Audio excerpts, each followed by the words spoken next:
Hi, friends. Today's story comes to you from a radio program in 1974, recorded by John Folk. And this story happens in the Deep South in Texas. And on the radio, he did a fantastic job of using Southern accent and all the colloquialisms that were taking place in that day. I cannot do that, but the story was so touching that I wanted to share it with you.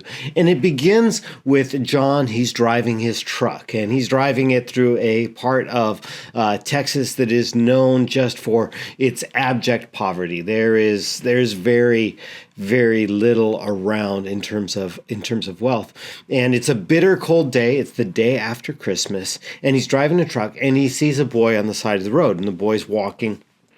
And boy's not equipped for the cold. He's got a sweater tied around his head, to try to shield his ears from the wind. His feet are kind of turning blue. He's very, very cold. So John pulls over his truck, and the boy gratefully hops in. And John sees, by his clothes, by his demeanor and everything, that this boy, he's obviously growing up in poverty.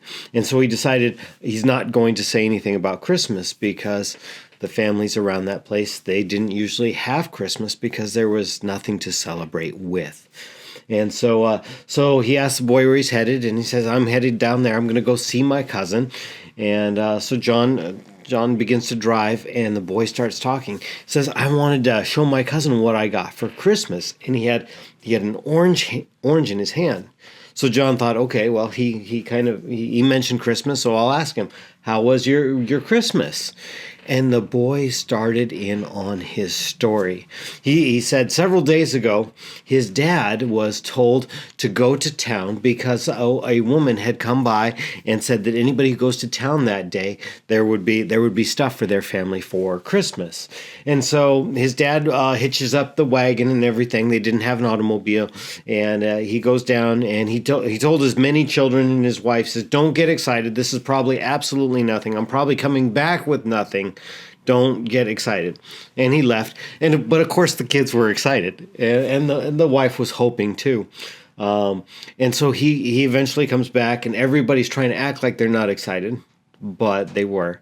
And obviously Dad is excited too. The horses are coming down quicker than usual, and he stops his wagon, and he holds up two chickens, and they've been defeathered and everything, and he's screaming, "Merry Christmas, Merry Christmas," because food was hard to get, and meat. So it was something amazing. So, and the children have never seen their dad excited like this. He's just, "Merry Christmas, Merry Christmas." So they all go up to the wagon, and they're just shocked. There's bags of flowers, there's bags of apples and oranges. The boy says there were all kinds of nuts in there. He's like, "I'm not talking about peanuts. I'm talking about different kinds of nuts." And his mother began naming the kind. He says, "Those are cashews. Those are almonds. This type of thing." And so the children are just overwhelmed. Dad is excited. Mom's excited. There's going to be food for a while, and this is just amazing for them. And so, as they're kind of celebrating there, another wagon comes by, and his name is Sam, and the dad screams out, "Merry Christmas to you, Sam!" And Sam's a black guy from around there, and also with a family of similar size, and he says, "Did you go to town and get some Christmas?" And Sam says, "No, I didn't think it. I thought it was only for white families." And everybody, of course, gets quiet. Sam's dressed raggedly, as everybody was, and his mule that was pulling his wagon is somewhat hobbled up, so he goes slower. And so the dad just looks at the mom, and the mom looks at the dad. And, they communicate as married couples often can with just a glance. And the dad says, "That's right, Sam. It's so good that you came by." He says, "I was under orders to give a good amount of this to you and your family, so it's perfect that you dropped by."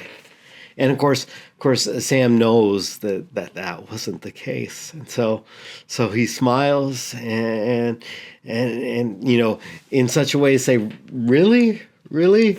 And the dad goes on. He says, "You know what you need to do?" He says, "Why don't you come to come tomorrow to my house for Christmas, and we'll get it fixed up." He says, "Come early, stay late, bring all your family, and we're gonna cook all this up, and we're gonna have a fabulous Christmas."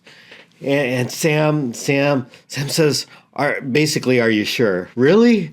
And at this point, the mom speaks up, says, "Absolutely, and tell your wife to bring pots because I don't have enough pots for everything we're gonna cook." And so Sam is crazy excited and says, "All right," and he goes to report this to his family, and his crippled mule, even his crippled mule, is going faster. And so the next day, Sam's family shows up and they begin to, all the kids play. Matter of fact, they wear themselves out.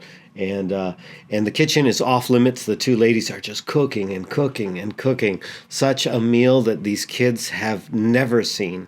And so the kids are worn out, and it's time for Christmas meal. And the ladies have set the table with a lot of the things that was in the wagon. It was a beautiful table, again, the likes of which the kids had not seen. And everybody went and put on their Sunday best for a proper Sunday dinner or Christmas dinner, and the ladies brought out the food, and all the kids are on the sides, everything. And